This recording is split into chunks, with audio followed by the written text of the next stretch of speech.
Hepiniz hoş geldiniz. Ben Nilgün Arısan Eralp. Türkiye Ekonomi Politikaları Araştırma Vakfı'nda Avrupa Çalışmaları Merkezi Direktörüyüm. Ben öncelikle AB tarafından finanse edilen AB Bilgi Merkezleri Ağı projesi kapsamında faaliyet gösteren Samsun AB Bilgi Merkezi'ne ve AB Türkiye Delegasyonu'na teşekkür etmek istiyorum. Çünkü Café Europa etkinliklerinden biri olan bu etkinlik bence Türkiye, dünya ve AB açısından çok önemli bir konuyu çeşitli yönleriyle tartışmamızı sağlayacak. Ben bu etkinliğin ufak bir parçası olabildiğim için şahsen çok mutluyum. Avrupa Birliği ya da Avrupa bütünleşmesi, Avrupa hatta sanırım dünya içinde, dünya tarihi içinde bir dönüm noktası olmuştur.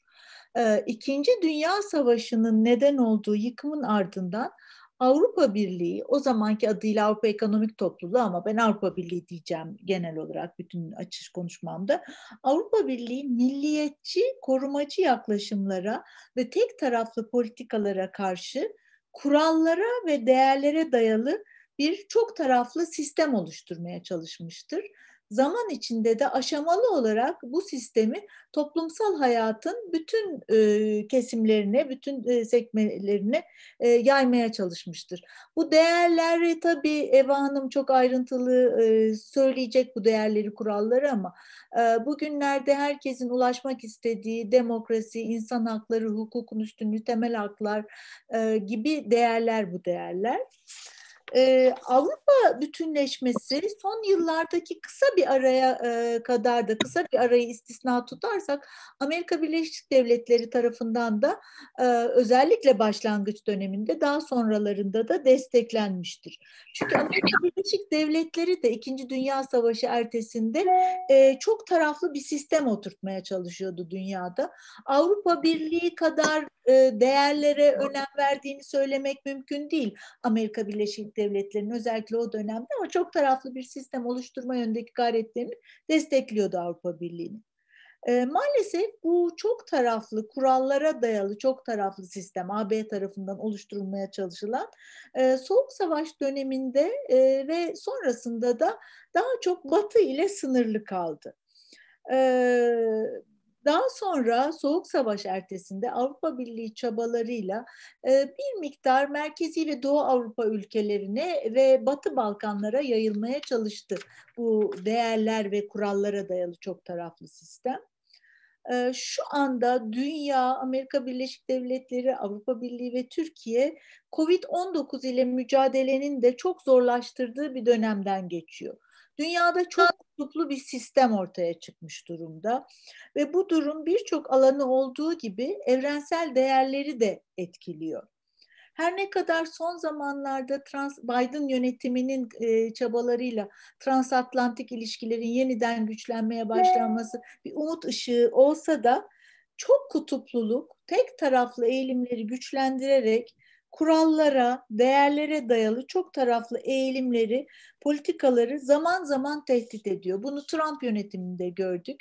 Trump yönetimi Amerika Birleşik Devletleri'ni Paris iklim değişikliğiyle mücadelede çok önemli rolü olan Paris İklim Anlaşması'ndan çıkarttı. Dünya Sağlık Örgütü'nden çıkarttı. Neyse orada yönetim değişti.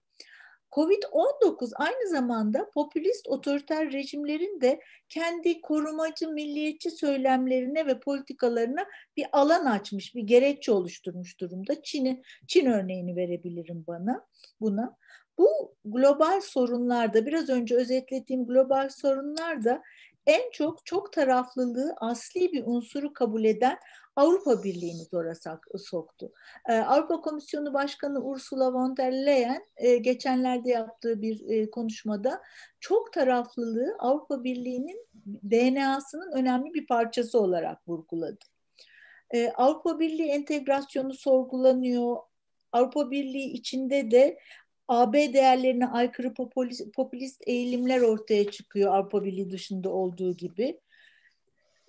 Bence Avrupa Birliği'nin şu dönemde yapması gereken mevcut çok taraflı yönelimlerin eksikliklerini ve karşılaştığı sorunları belirlemek, bunlarla başa çıkabilmek, değerlere ve kurallara dayalı sistemi korumak ve geliştirmek. Ama bu tek başına Avrupa Birliği'nin yapabileceği bir iş değil tabii. Ben kurallara ve değerlere dayalı çok taraflı bir sistemin dünya için önemli olduğunu düşünen bütün ülkelerin, bütün toplumların Avrupa Birliği'nin bu çabasına destek vermesi gerektiğini düşünüyorum. Ben burada konuşmamı bitirip konuşmacımız Avrupa Birliği Türkiye Delegasyonu Eva Horelova'ya söz vermek istiyorum. Thank you very much, Nilgün Hanım. That was an excellent overview. And I would just give very short opening remarks because I really prefer to engage with the students and participants, because also the question rather revealed the exact area of interest and need for feedback and curiosity.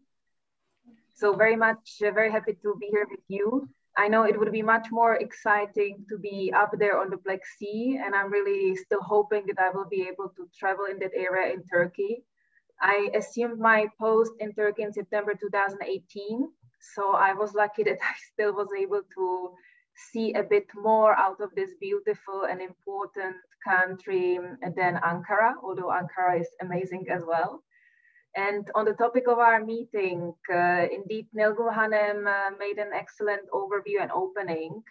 I'd like to stress that nowadays, sometimes we speak about multilateralism and we really think about the peace and security, and these are the big topics. But at the same time, in the past decade, we are more and more also talking about digital transparency. We are talking about the climate change, the famous Paris Agreement still also partly in the making. And last but not least, the pandemic really unveiled that we need to be much more serious about multilateral approaches, also in the areas like health. And yes, on one hand, the multilateralism seems to be a bit under pressure, and it is in many areas, especially under the Trump administration. It was really partly weakened. We can discuss that in detail a bit later on, because I don't want only to criticize, for example, the Trump administration, because on one hand, this criticism of the Trump administration of the multilateralism also helped to improve other areas. In a very tiny example, for example, in Geneva, we renegotiated the agreement on the postal services, which was really more than 100 years old and really needed some serious renegotiating, because it had been really put together in favor only of a certain countries. At the same time, multilateralism is quite an important topic for EU-Turkey relations, because this is a topic where we mostly do agree upon, and we could be really working much more in various areas together. Of course, we don't agree on everything, but it's not also the purpose of life to, from the outset, agree on everything. And politics, as well as diplomacy, is very important to really have a civic debate of people of various persuasion and try to find a solution that benefits more people. And a very important word that Nilgün Hanım mentioned was also the dignity of people. So not just what we call prosperity, economic prosperity, but the part of the values and human rights is very much connected with the dignity of every human being. So I would probably conclude with these remarks, and I'm really much more looking forward to possibly enjoying with you in a discussion. Thank you. Çok teşekkür ederiz bu açıklayıcı konuşmasına Sayın Horelova'nın. Haklı olarak sorularla ilerlemeyi tercih etti. Daha sonra sorularınıza cevap verecek. İlk iki soruyu alabilirsek şimdi. Öncelikle merhabalar, hoş geldiniz. Saygıdeğer arkadaşlarım, saygıdeğer konuklarım. Bugünkü etkinlikte sizleri duymaktan, sizlerle birlikte olmaktan gurur duyuyorum. Ben ilk kendimi tanıtayım. Artur Yengibayev, 19 Mayıs Üniversitesi Ali Fuat Başkil Hukuk Fakültesi son sınıf öğrencisiyim. Fakültemizde de uluslararası hukuk ve diplomasi topluluğuyla ilgili böyle bir etkinlikler düzenlemekteyiz. Ve bugün de Avrupa Birliği Bilgi Merkezi Samsun Şubesi yetkilisi Esma Hanım'la da birlikte böyle bir güzel etkinlikte birlikte olmak gurur verici ve kendilerine de çok çok teşekkür ederim. Sayın konuklarıma da kendi bilgilerini bizimle paylaştığı için saygılarımı sunuyorum. İlk sorumla başlamak istiyorum. Malum ki COVID-19 tehlikeli salgını dünyayı etkilemekte. COVID-19 salgınına karşılık çoklu sistem ve Avrupa Birliği bundan nasıl etkilendi? Nasıl bir yol izlendi? Bu hakkında bir düşüncelerinizi paylaşabilir misiniz? Teşekkürler. İkinci soruyu da alabilir miyiz acaba? Merhaba. Hocam, benim sormak istediğim soru şu. Aslında tüm dünyaya ait olan değerler nasıl Avrupa Birliği değerleri olarak algılanmaya başlandı? Ne zaman? Yani bu anlayış ne zaman yerleşti? Mesela demokraside Avrupa Birliği örnek gösteriliyor. Hukukun üstünlüğünde işte Avrupa Birliği, hatta Avrupa Birliği İnsan Hakları Mahkemesi gibi. Aynı şekilde insan hakları konusunda mesela dünyada egemen olan çok yönlü kıtalar olmasına rağmen Avrupa Birliği ya parçalanmış yapısına rağmen insan hakları konusunda Avrupa Birliği çatısı altındaki devletler hep belli bir standardın üzerinde. Yani acaba bunlar nasıl sağlandı? Bu Avrupa Birliği değerleri nasıl evrensel bir değer olarak kabul edildi? Çok teşekkürler. Ben şimdi sözü bu soruları cevaplamak ve görüşlerini paylaşmak üzere Sayın Horelova'ya veriyorum. Thank you very much. Well, we pride ourselves very much talking about democracy, rule of law, and human rights in the European Union. And I admit that we are not perfect either. I think what is important in the EU member states countries is that these topics are there legally as standards, and that there is also freedom of speech, that people can speak about possible repercussions and really seek these very high standards. Because you may also see that the Syrian constitution, the constitution of the Syrian Arab Republic may have some high standards on the paper, but it means virtually nothing, unfortunately. The possibility where Europe put itself, it's unfortunately really deep into the two world wars of the 20th century, especially the Second World War. And the international legal obligations that really stem from European law, and be it also including the United Nations system, that really made the Europeans realize in the late 40s that they need much more legal protection. But at the same time, I have to underline that, for example, myself, I'm from the Czech Republic, and I can tell you that there was not much legal protection for people in Czechoslovakia in the late 40s and early 50s. So this what we have now as European Union of 27 countries after Brexit, before we used to be 28, this is really, it is a living project. And I don't want to be saying that we are perfect. We are certainly imperfect, but we are trying for our best. And this is where I'm not sure. You sounded, Yusuf, rather positive about the role of Europe and having the positive example. Sometimes people may be negative about it and say, well, you know, Europe is so full of itself or herself, and you should not be preaching to me this and this country. But this is not where we are really coming from. I think, unfortunately, we are coming from a very negative experience of the Second World War in primary, but also from a rather negative experience of the developments in the Eastern European countries of the so-called former Eastern Bloc. And it's really a process, because even if you look at the developments of the past centuries, and some of you probably studied the EU development or history, it's step by step. The EU started as a nucleus of 6 countries, really striving mostly for economic cooperation, but more and more putting emphasis on the rule of law and human rights and these headlines of EU values. And only step by step countries emerging from dictatorship like Portugal and Spain eventually joined the European Union countries in the 80s. Then also Greece, emerging from a military dictatorship, joined the EU. And last but not least, in early 2000, a country like mine, Czech Republic, and the other countries of the former Eastern Bloc, they joined this body of commitment to European values. And we could, of course, talk also about, because when you sometimes say Europe, I also don't want the EU to say that we are Europe. Yes, we are Europe, and it's a nice shorthand. But not all European countries are inside the EU. And of course, we can also have a big debate how European is Turkey, and whether it's only geography or whether it's also culture.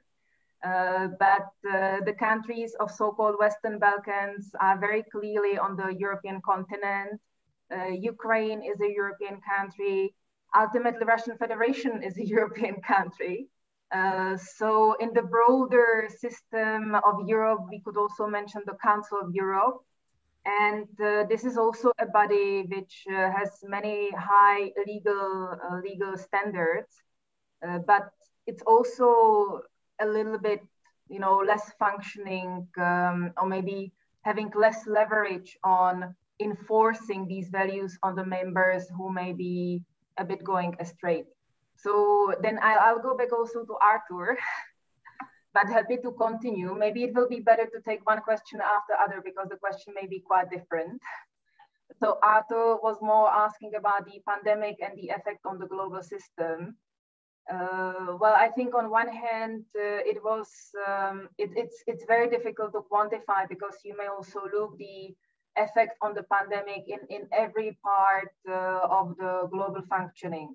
And a year ago, when the pandemic really started and the countries suddenly started closing off in early March, we were very busy in most of our embassies to ensure mostly the flow of the global trade.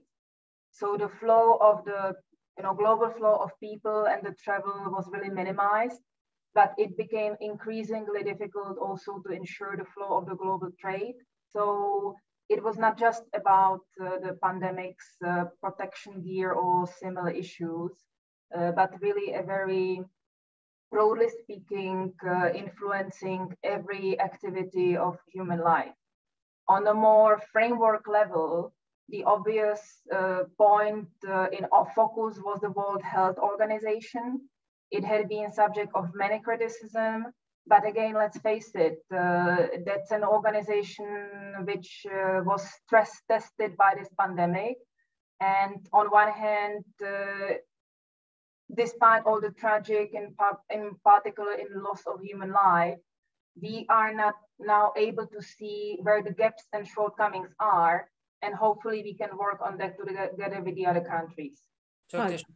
Çok teşekkür ederiz. Şimdi teker teker almak herhalde daha iyi olacak dedi Sayın Horelova. Çünkü sorular birbirinden farklı olabiliyor.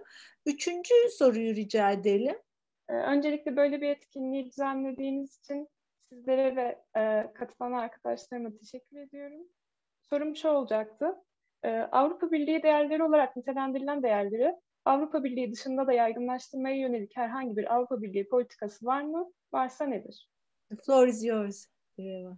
Thank you. I wouldn't say that we are preaching so-called European values really outside of the EU as such.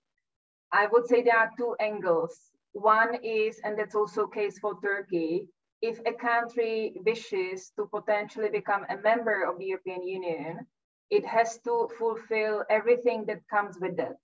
So in these terms, Turkey or the countries of the so-called Western Balkans, because they expressed a wish to become members of the European Union, they would have to align with all the legislation, and that it's kind of like really the bottom line for a possible accession and membership of the EU. But very broadly speaking, about values of human rights, these are the basic values as expressed in the Charter of Human Rights of the United Nations. Again, very high values, very idealistic, written in mid-late 40s of the 20th century. these are the values that the EU is defending also in the dialogue in any third country around the world. So it can be Australia, it can be China, it can be any other country. And yes, I would also like to say, because Sanem asked, how do you do it? Well, it's a difficult line to walk, because the EU, as any other actor, we are not an NGO, we are not a civil society organization. We are a bit a special beast. I know we are very complicated, but we are a group of sovereign member states that decided to share bits and pieces of their sovereignty. They decided to act in certain policy areas together, from minimal cooperation, like in areas of education, to very high level of cooperation, like common agriculture policy. But on the foreign policy, we need to always walk a difficult line of defending human rights as a value, and very clear, crimes against human rights when they are happening. And at the same time, we also need to defend our own interests, be it security interests or economic interests. So it's a difficult balance for any actor who is actually also having values to really act in a foreign policy. Çok teşekkür ederiz. 4. soruyu alabilir miyiz acaba? Avrupa kurucu temel değerlerine sahip olmayan üye devletleri var mı? Varsa hangi değerler üzerinde çatışma yaşanıyor? Bunu merak ediyorum. Yunanistan özelinde Batı Trakya'daki Türk azınlık halkına yapılan ihlaller, eğitim, yağmalama vesaire dolayısıyla Avrupa Birliği'nin herhangi bir çalışması var mı Yunanistan'a karşı? Thank you very much. Yeah. Very broadly speaking, the reason why maybe also in the past decade or two, becoming a member of the European Union became more difficult is that firstly, the European integration is much closer and deeper than it used to be maybe 4 decades ago.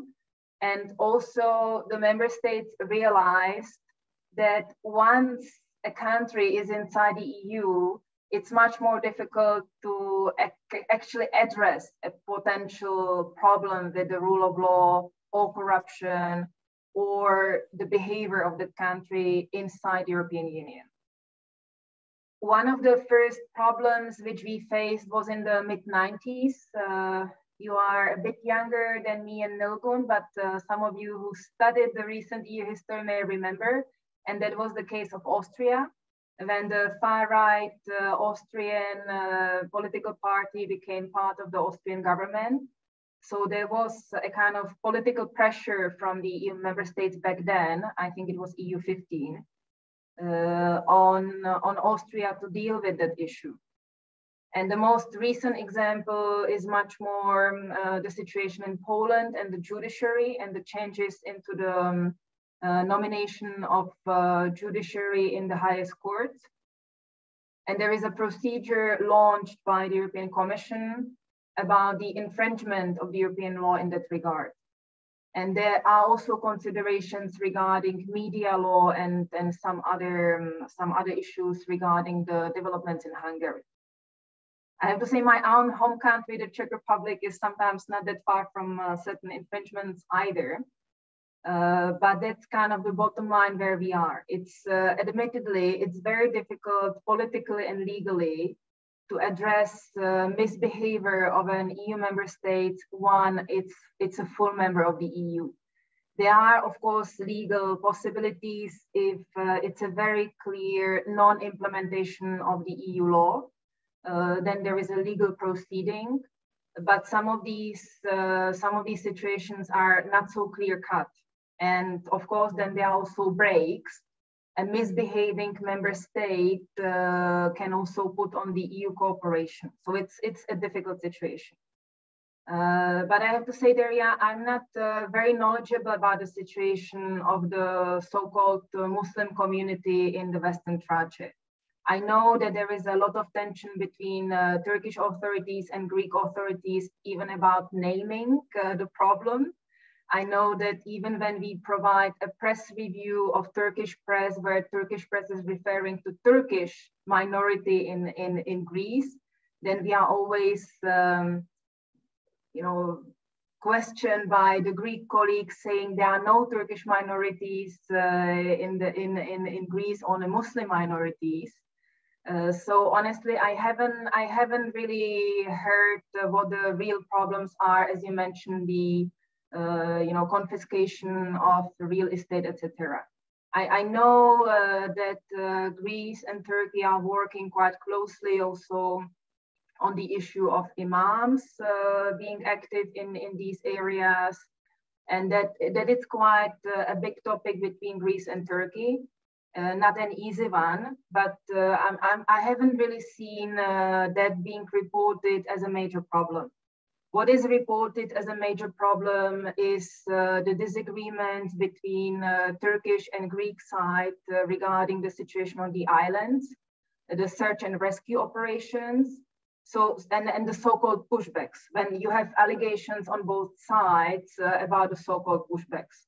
So that's being much more discussed than actually the situation of Muslim minorities in Western Thrace. Çok teşekkür ederiz Sayın Horelova'ya bu ayrıntılı cevabı için. Beşinci soruyu sormak isteyen arkadaşımız var mı acaba? Merhaba, öncelikle hoş geldiniz.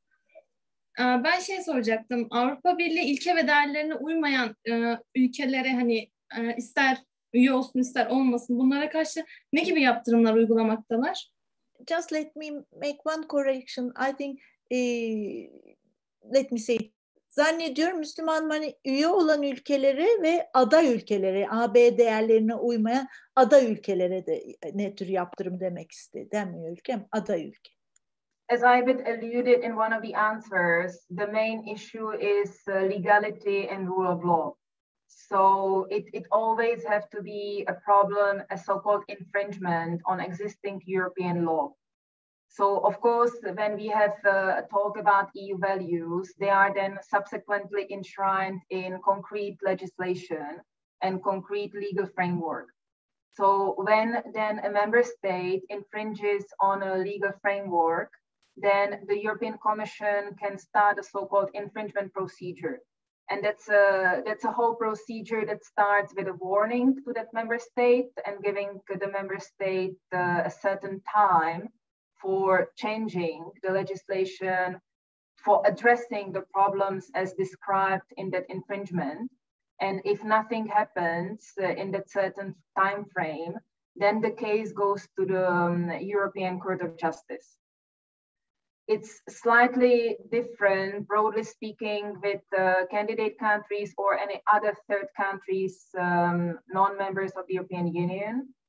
There, one would probably also have to really see what's the concrete situation. But the European Union has certain tools, including these sanctions. And most recently, we also agreed a global human rights sanction regime as well. So under that most recent human rights related sanction regime, we, for example, sanctioned a number of Russian officials related to the case of Mr. Navalny. And you might have seen that the Russian Federation, so to say, in vigilance, blocked 8 European Union or 2 European Union and 6 member states officials from entering Turkey. I would say, very broadly speaking, sanctions usually work as long as you threaten with them. Then you have a certain leverage on the behavior of the government in question. But if the sanction only is then put in place but doesn't really bite, then it's no longer really a big leverage on the behavior of the government. And so it is still a useful tool. And we have the most wide-ranging sanctions we have in place are the economic sanctions from the EU against the Russian Federation, in particular put in place after the illegal annexation of Crimea in 2014. But at the same time, so far, it didn't lead to the change of behavior of the Russian government. So similarly, we have also a series of sanctions on the Syrian Arab Republic, but unfortunately, it didn't really bring about a change of behavior of the Assad regime towards their own population. And the consequences of it, you know very well, especially in Turkey and in the other countries bordering Syria, hosting very high number of refugees. Çok çok teşekkürler Sayın Horelova. 6. soruyu kim sormak ister acaba? 6. soruyu da ben sormak isterim. Çünkü bu soru çok hoşuma gitmişti. Hani bunda ben de öğrenmek istiyorum. Detaylı dinlemek bugüne nasipmiş demek ki. Avrupa Komisyonu'nun görevlerinden biri Avrupa hayat tarzını teşvik etmek. Buradaki Avrupa hayat tarzını teşvik etmekten ne kastediliyor? Yeah, it's really the difficult one, and it was very debated and highly criticized when the European Commission President in the making 1.5 years ago came up with it, and it's a task of Mr. Skinner's. And in a very first thinking was even said defending European lifestyle. It changed into promoting European lifestyle. I think it's really a difficult one, but the bottom line is indeed the rule of law, respect to other people, and fundamental freedoms. That's really the big bottom line. And yeah, it's a difficult one, Arthur. I'm not sure that that today is the day to answer it, but. We'll see how Mr. Skinner will be judged after 5 years of his mandate, how he was able to deliver on promoting European way of life. But I would really say, without making fun of it, it is an important task, and it goes back to fundamental values and principles in respecting human rights and the dignity of each person. So one kind of, I would say, extreme example would be that the European Union is there to defend the human rights of everybody, and also, people are different. So some people are LGBTI, some people are heterosexuals, and the European culture is the culture of respect and diversity. I think these are then, the most difficult questions, and we see that debate not only in Turkey, but also in some member states on the Istanbul Convention. Because I think nobody wants to be advocating violence against women. I don't agree, or I don't see anybody in Turkey advocating violence against women. But maybe some parts of the Turkish society argue that certain family disputes should be being dealt differently. But this is something where Turkish society needs to have this debate and of course, a civic debate, and try to listen to various opinions, and maybe, hopefully, we will come to the point that we actually mean the same, like no violence against women and girls. But apparently we need to have this discussion. And very broadly speaking, that comes to that very opaque and not so clear heading, what is the European way of life? I think it's a bit of a plus to what you have as a pure legal system. Yes, you need to have something in the legal system, but you may also need a certain culture to fill it in. And in political life, that's something which I would, for example, describe a culture of compromise. And that's a very difficult one for societies to get to. We are, in most societies challenged, but we need to also come away from the feeling of certain politicians that it's winner takes all. And if I have 40 or if I have 50.001% and I won the elections, it doesn't mean that the other 49% doesn't exist or have no right to say how the society should be shaped.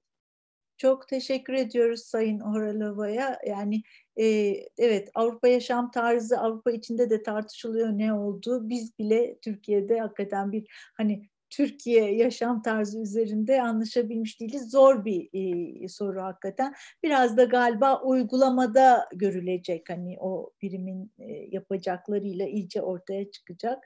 Çok teşekkür ederiz bu zor soruya verdiği cevap için. Bundan sonraki başka bir soru var mı acaba? Vardır diye düşünüyorum. 7. sorumuz yanılmıyorsam. Merhaba öncelikle. Merhabalar. Ben biraz daha konuyu başka bir yöne çekmek istiyorum. İklim değişikliği konusunda Avrupa Birliği'nin yaptığı çalışmalara. İklim değişikliği yasası onaylandı ve 2050'ye kadar ciddi bir karbon emisyonunu azaltılması hedefleniyor. Ama bugün kaynaklar ciddi bir şekilde tüketiliyor. Yani bugün aslında çok büyük bir sıkıntı var. Bugün için Avrupa Birliği içinde ne yapılıyor? Burada bir araya girmek istiyorum. Geçenlerde yapılan bir kamuoyu yoklaması var Türkiye'de. Türkiye'de özellikle gençler arasında bu çevrenin korunması çok önemli bir değer olarak ortaya çıkıyor. Damla'nın sorusu da onun bir kanıtı galiba. Yani gençler Türkiye'de çevreye daha fazla sahip çıkan bir kesim olarak ortaya çıkmakta. Bir tek onu söylemek istedim. Söz sizin Sayın Horelova. Thank you very much. This is indeed something which we have been observing in our reporting as well, that there is more and more Turkish civil society activism in terms of civil protection, for example, around the mining. So that's really a very good news. And also it's important for the country because there is a lot of natural beauty, not only cultural beauty around in Turkey. So I think the country can only profit from protecting the natural beauty, abundance of natural beauty. The European Union has been quite active on promoting the negotiations and then the ratification of the Paris Agreement. But you rightly said that also most recently the member states agreed further reductions with the dates of 2030 and 2050. It's also not an easy compromise for member states because many argue similarly as Turkey, saying, well, I still need to develop myself more, and why should I be, so to say, paying the price when the others develop themselves on the basis of polluting, and now they can have the luxury of not polluting. Well, nevertheless, the member states had been able to agree these very ambitious reduction of the CO2 emissions in particular. At the same time, the energy sources across the member states vary very widely. So you have, for example, France, which is still very much based on nuclear energy sources, whereas Germany, since a couple of years, wants to fully get out of the nuclear energy as such. There is an increase on renewable energy sources as well. But having said that, this is not the only area where countries need to really focus when they want to improve the environment in general. Because even if you have people who are denying the climate change, I think everybody can agree on the fact that we need to protect the environment and that we should not be throwing rubbish wherever when we go into a forest for a walk. And if you have seen some of these documentaries about the pollution in the world oceans, I think that's really quite shocking, what I have seen recently. So these are important topics which we are also trying now to address, also in view of the post-pandemic situation in the so-called recovery and resilience plans. So the European Commission, in cooperation with the member states, agreed to borrow on the financial markets in the next few decades, I think 800 billion euros. And these will be also allocated according to the member states' planning in these recovery and resilience plans. And these plans should be really focusing on digital transformation, on the green economies, circular economies. So these are all the efforts that kind of feed into what we are doing. And I hope we will be able to do more with Turkey. the obstacle is that Turkey has not yet ratified the Paris Agreement. We have been trying to find ways because we have a certain understanding. You may know that Turkey is worried to be actually seen as the developed country and not to be listed on an annex listing the developing countries. So we have been trying to find formulas how to address Turkey's concerns, but it's sometimes difficult to have a cake and eat it. You know, on one hand, Turkey is not a developing country.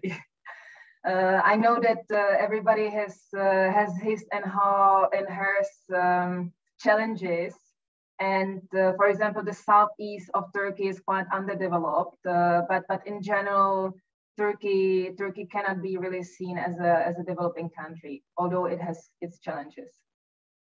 Çok teşekkür ediyoruz. Başka soru var mı acaba? Evet, ben bir soru soracaktım. Öncelikle merhaba herkese. Eva Hanım, Avrupa Birliği'nin milliyetçiliğe bakış açısı nedir acaba? Bu birinci sorum. İkinci sorum, Türkiye'de AB'ye aday olan bir ülke olarak bizde biraz milliyetçilik fazla radikal. Bunu değiştirmek için ne önerebilirsiniz Türkiye'ye? Nasıl bir değişiklik yapmak gerekiyor?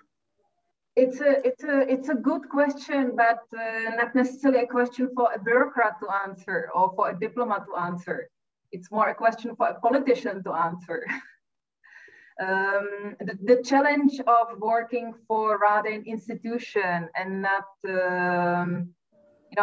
I represent institution, which is an institution based on rule of law, and it's a very legal-based institution, and we don't have a law on nationalism. So the EU doesn't really have any view on nationalism as such. I can answer you a bit broadly, just as Eva. We need to be careful because, let's say, being proud about your own country is not bad. And it's also in Europe, we very often say there is no problem in having more identities. I may be, proud Istanbulite and proud Turk and proud Eastern Mediterranean, and that all goes together.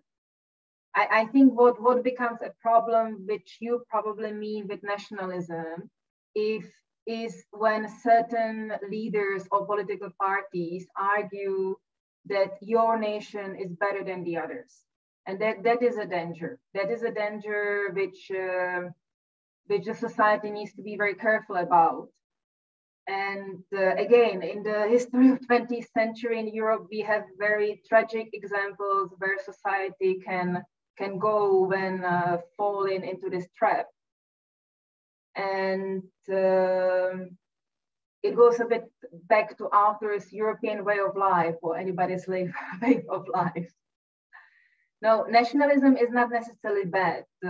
Being proud about your country is not bad. Defending your country and the interests of the citizens of the country is not bad. But thinking that you are better than the others because you look in a certain way or because you speak a certain language, that is dangerous. And then it goes against fundamental values. It goes about basic human rights and laws.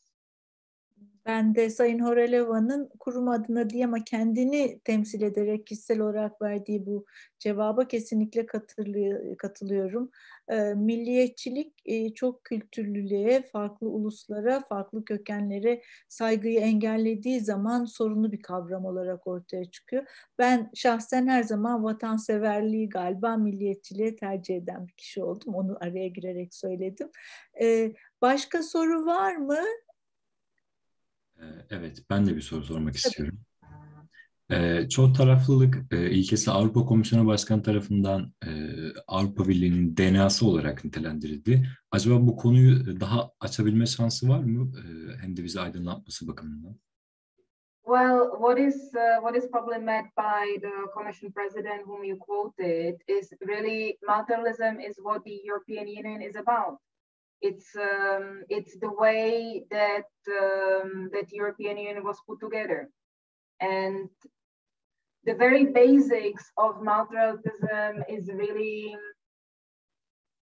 really that a group of states or even companies or civil societies come together and agree to follow and implement some shared principles that are then binding for all. So, and then they can be also hopefully really reinforced and put in place. And it's also, in the case of the EU, really a very big focus on that the big ones are not dominating the small ones, or the stronger ones are not really dominating the smaller ones. That everybody has a voice. We may have a voting mechanism on certain issues as well that then puts into equation also the strength in terms of population of a certain country. But that's kind of the basis of the multilateralism, is coming together and try to agree on joint rules, be them very loose ones in the fora like United Nations, where you have conventions agreed, but then anyway they have to be transposed into the national law.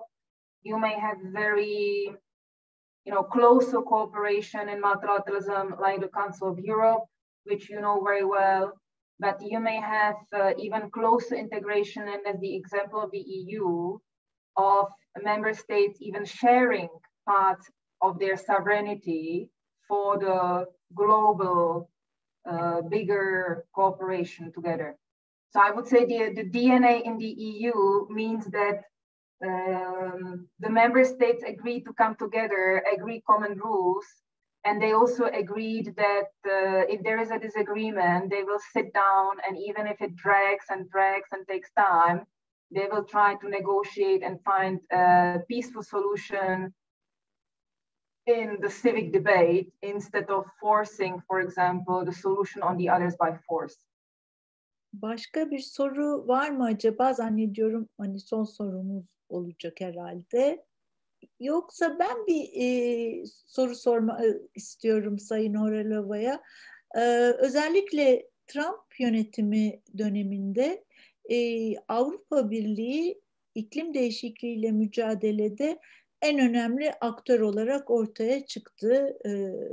Biden yönetiminin gelmesi tabii çok şey değiştirdi, destek oluyor Amerika Birleşik Devletleri.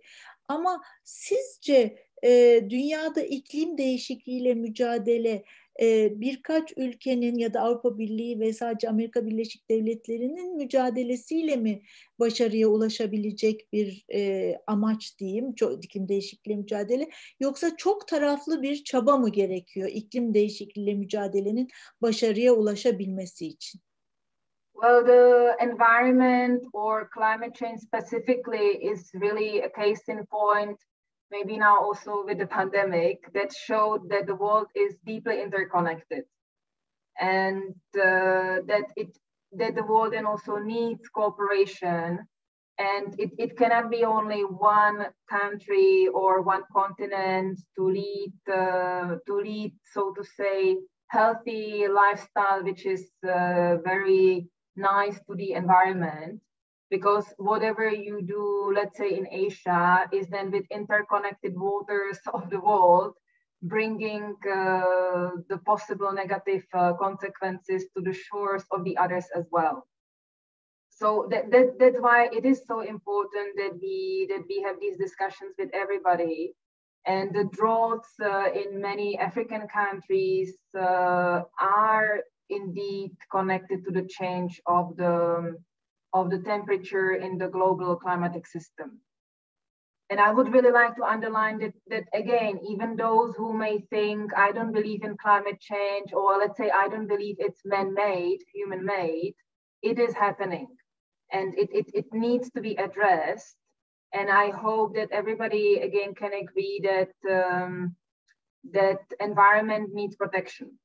So it's not like, even if you may not believe in climate change exact causes, then environment needs protection, and reduction of the CO2 output will really reduce the overheating of the planet. But it cannot be just Biden administration or European Union. It has to be a joint effort for everybody, really addressing these issues, because the potential negative consequences, again, for everybody are disastrous. And for example, if there was even more migration movement because of droughts in certain parts of Africa, then you know, many others are in danger as well. First of all, thank you, Ms. Eva, for a nice speech, and welcome, and also welcome the other teachers and my friends. I'm Nilgün Arısan from Afghanistan and the student of law here in Turkey. I want to ask 3 questions by its sequence. So I start from the first. EU as it based on rules and also known as a multilateralism symbol and organization. And also for a while, this multilateralism has been weak and multipolarity became increased. So is this multipolarity affected on EU's values? It was my first question. And if you don't mind, I will ask the 2 of them later. Thank you. Well, maybe put them all together and then I'll package them. Okay, the second one, which I want to ask, it's how you review the role of EU in the world peace, especially in Asia. I mean, out of European Union or European countries. And also, the third one is how EU can distribute these values to all the world, especially Asia countries, by the help of multilateralism policy. Thank you. Thank you very much. Well, I think it's kind of connected also to a bit what we have already discussed.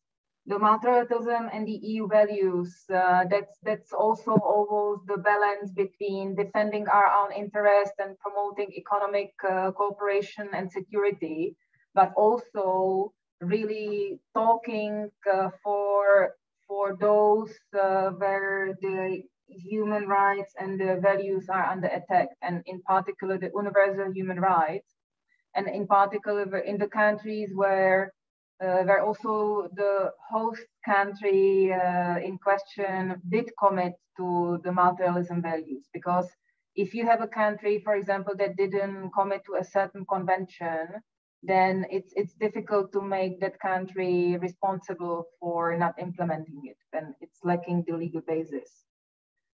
Regarding the situation in Asia, again, we are very, as we discussed Europe and what is Europe and who's European, Asia is also a huge continent, really from West Asia, including countries which are not normally referred to Asian, like Turkey or Lebanon, but you know, go to the Far East and countries like North Korea, but Japan and China as a continent of its own as well. So again, the EU has a certain toolbox where it also has the human rights dialogues with the countries pretty much everywhere in the world, but it's part of the overall relationship. And then you would also need to go a bit more into details because in some countries, it's really more, let's say, individual cases of people who are politically persecuted. But in some other countries, the overall situation of human rights is just awful. And I think the case in point is really North Korea. If you look at any documentaries from that area, that's quite telling. At the same time, the EU has the whole toolbox on, for example, supporting mediation efforts in conflict areas. The EU had been quite active in supporting the mediation processes in East Timor, but also the conflict in the Mindanao, in the Philippines. But let's say very overall speaking, in terms of multilateralism, the EU is supporting the other organization to cooperate very closely as well. And in Asia, the most active one is ASEAN, the Association of Southeast Asian Countries. And so this is also where we do encourage the others, because I think it's important for the Europeans also not to be perceived as patronizing. And I have to say that I don't really feel any post-colonial heritage being from the Czech Republic, but many of these countries do have such a heritage. And it's important, I would say, for the EU to really show the good example, what had worked in Europe and why, and hope to encourage other countries to cooperate better and find a peaceful solution for their problems, be it internal problems or the problems with each other. Thank you so much. Çok teşekkür ederiz. AB'ye uyum süreci çerçevesinde Türkiye'nin benimseyip kabul ettiği olgulardan Türkiye'nin yanlış benimseyip yanlış bir şekilde uygulamaya koyduğu herhangi bir olgu ya da olay var mı? Arkadaşımızın iletmek istediği bu soru. Şu an kendisi aramızda ama hastalığından dolayı soramadı. Onu bir dile getireyim. Tabii bu çok kapsamlı bir soru esasında. Hani kısaca cevap vermek zor ama Sayın Horelova belki bir şeyler söylemek ister. Yani böyle bir iki cümleyle cevaplanabilecek bir soru değil. It's an important question because this is also a question which I do get a lot from my Turkish counterparts. And on one hand, I could say that the European Commission is every year publishing a so-called country report about enlargement. And it's a report of about 120 pages. So this is the first instance where I would guide as an answer. And it's a very, very detailed report. And you can see on the length of the report how broad that question is. I think sometimes people also say, why is it so, relatively easy to join the NATO, and why is it so complicated to join the EU? But the example of the NATO is it's a one policy organization. It's only a defense policy organization, whereas the EU, by now, we are de facto speaking about 35 negotiating chapters from transport through agriculture, through everything. But I think maybe the challenge which I see in Turkey is that we don't say often enough that it has always been a very long-term process, the possible accession of Turkey to the EU. It was never meant to be negotiating overnight. It was never seen that this will just take 5, maybe 10 years. So I understand on a personal level that many Turkish people, be it those who professionally really give a lot of energy into the accession of Turkey to the EU, that people are not very happy with the slowness of the system and the whole process. And I think that's probably also what worries me as well, because I can also understand why people would start being impatient and maybe losing the faith.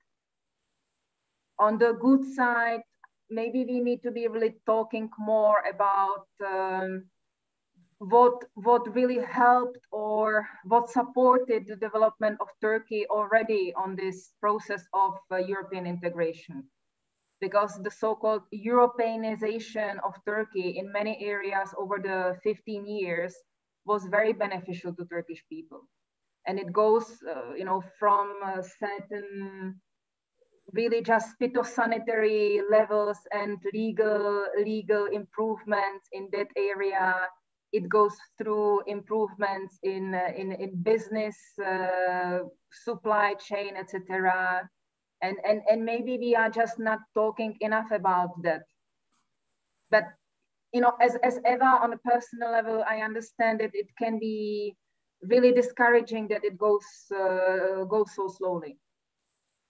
And what are the shortages? What the Turkish government needs to do differently if Turkey was to join the EU?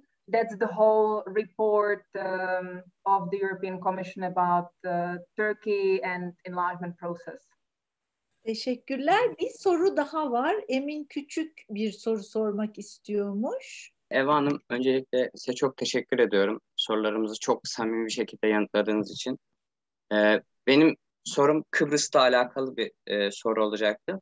Bildiğim kadarıyla Kıbrıs bir Avrupa Birliği üyesi.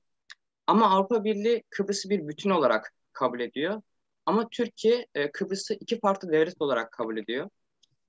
Bunun Avrupa'nın bakış açısını merak ediyorum. Ve Kuzey Kıbrıs'taki vatandaşların Avrupa Birliği vatandaşlıkları var mı?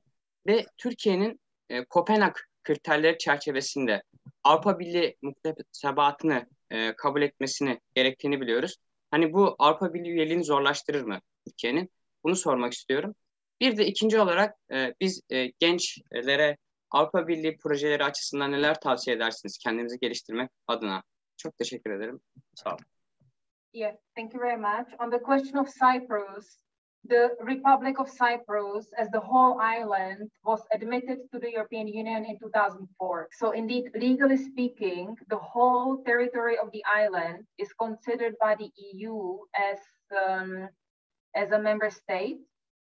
But not all the EU law are applicable in the northern part of the island because it's considered by the EU as an occupied territory or succeeding territory.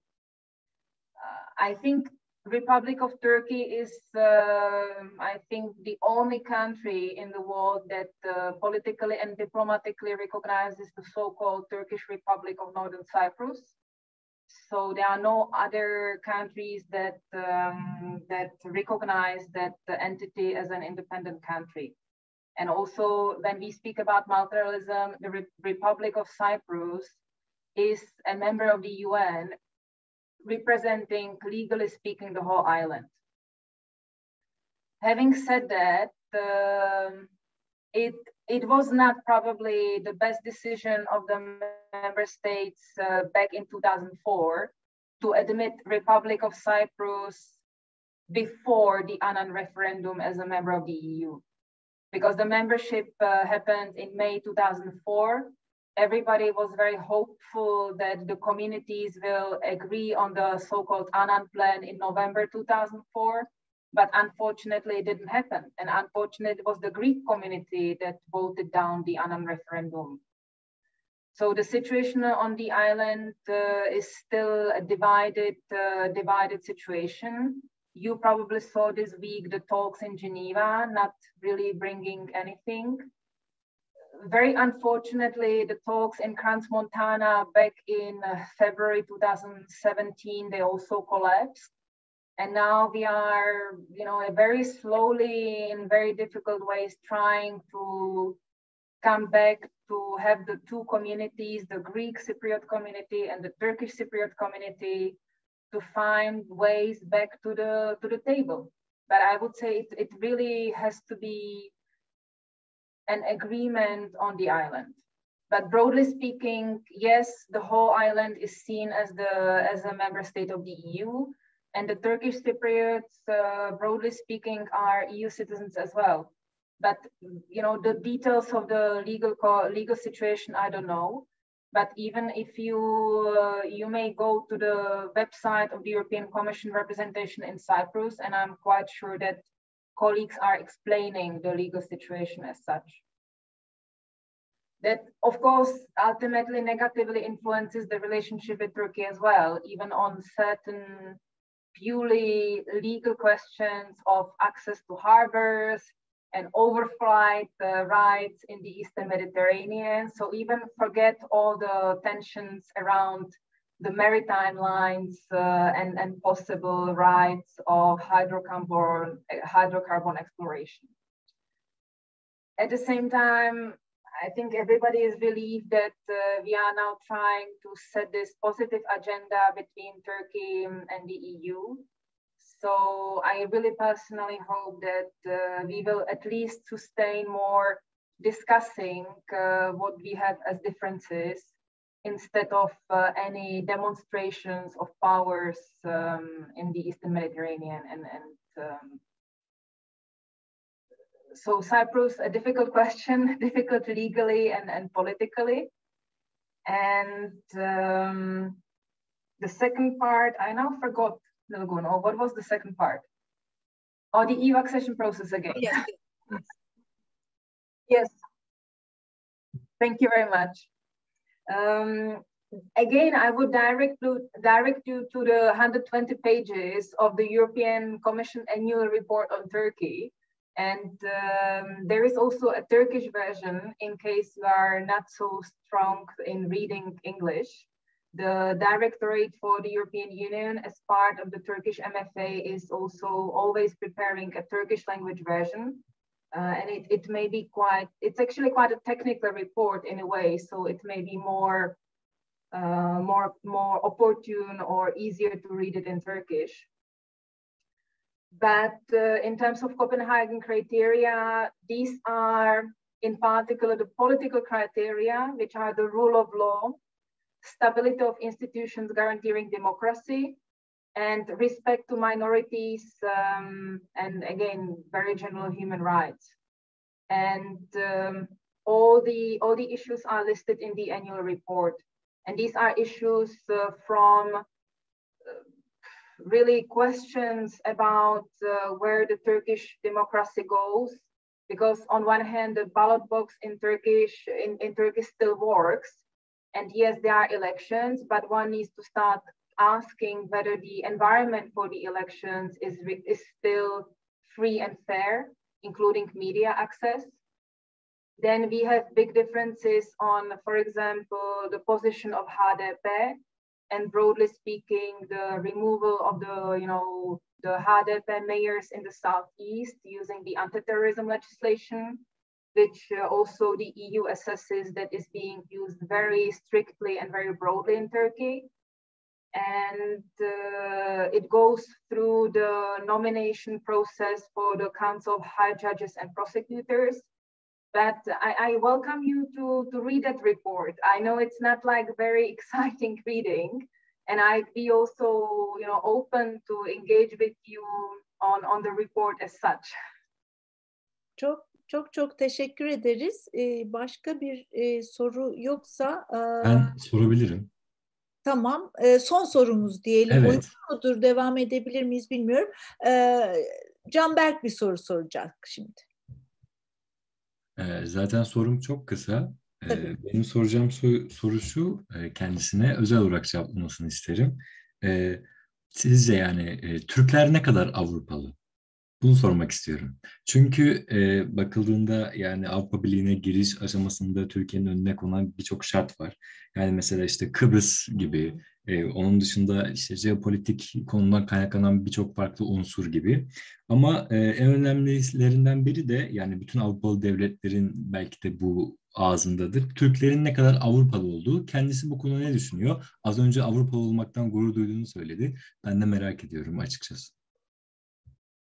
I think for a Czech to say I'm European, it's much easier because of the history of my own country and also of the geographical location. Because however you define Europe geographically, Czech Republic or Bohemia is pretty much in the center of Europe. But the bottom line for European Union as such is the legal process and the rule of law. So that's the bottom line for becoming a member of the European Union. And yes, because most of the continent is already a member of the European Union, it's easy to say that I'm European. But it's not easy to define what is to be European. Am I European culturally? Am I European geographically? Do I say I'm European because I really support the European integration process? It's also a different thing for different people. But because I was asked to give a personal question, I will try to also say that the question of Turkey accession process to the EU is first and foremost a legal process. It's about accepting and incorporating all these European Union laws. What I observed after 2.5 years in Turkey, but also please bear with me because it's 1 year under pandemic conditions, which didn't allow me to travel across Turkey didn't allow me to engage with people. And albeit this engagement via Zoom is very nice, it would have been much more pleasant if I was able to travel and see you and engage in person. I think what Turkish political scene needs to probably work on more is the culture of compromise. So in how European is Turkey, I think for the EU accession process, on one hand, is the hard work on the approximation of the legislation, and that's purely technical, although it has cultural consequences. But I think one underlying challenge is the culture of compromise. Çok çok teşekkür ederiz. Birazdan kapatacağız ama bir şey paylaşmak istiyorum özellikle bu sorudan sonra. 2000 yıllarının ortasında, daha doğrusu sonuna doğru Sarkozy, o zamanki Fransa Başkanı Sarkozy bir akil insanlar grubu diyeyim, öyle bir gruptan Avrupalılığı ve Avrupa'nın sınırlarını tartışan bir rapor hazırlamalarını istemişti. Bu grubun başkanlığını da İspanya'nın Sosyalist Başbakanı, eski Başbakanı Sayın González yapıyordu. Bu rapor yanılmıyorsam 2010 yılında yayınlandı ve orada şu deniliyordu. Avrupa'da toprağı bulunan ve evrensel değerler de olarak da nitelendirilecek Avrupa değerlerini benimsemiş uluslar, toplumlar Avrupa Birliği üyesi olabilirler. Önlerinde başka bir engel yoktur deniyordu bu raporda. Sarkozy çok beğendi mi bilmem bu raporu ama raporun sonucu bu şekilde çıkmıştı. Ben hepinizin adına Sayın Horelova'ya özel bir teşekkür etmek istiyorum. Çünkü kendisi cevaplara son derece kapsamlı sorularınıza son Maybe I'm sorry, I may have also a kind of personal remark as well.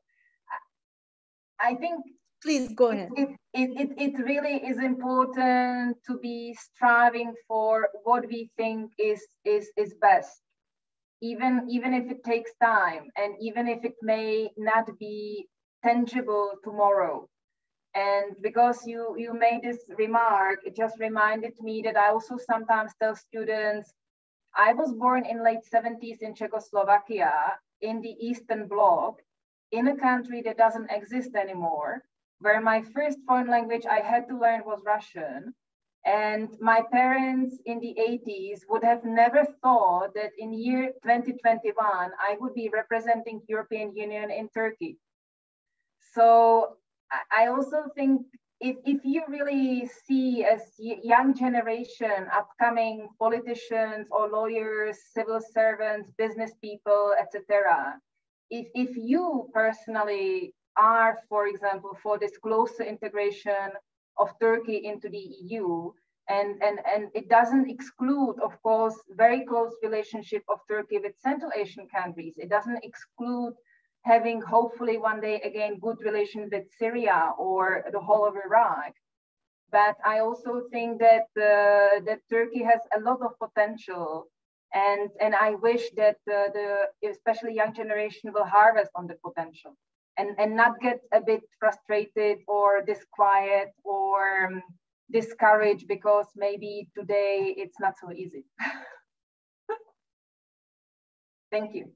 Ben hepiniz adına Sayın Horelova'ya hem sorularınıza verdiği kapsamlı cevaplar hem de bu cevapları verirkenki samimiyeti, açıklığı, saydamlığı için çok teşekkür etmek istiyorum. Her zaman bunu bulamayabiliyoruz. Ben kendi adıma ayrıcalıklı hissettim kendimi bugün. Sizlere ve Sayın Horelova'ya ve tabii Samsun AB Bilgi Merkezi'ne ve AB Delegasyonu'na çok teşekkür ederek ben bu programı kapatmak istiyorum müsaadenizle. Thanks a lot. Thank you. Thank you. Bye bye. Görüşürüz. Görüşürüz.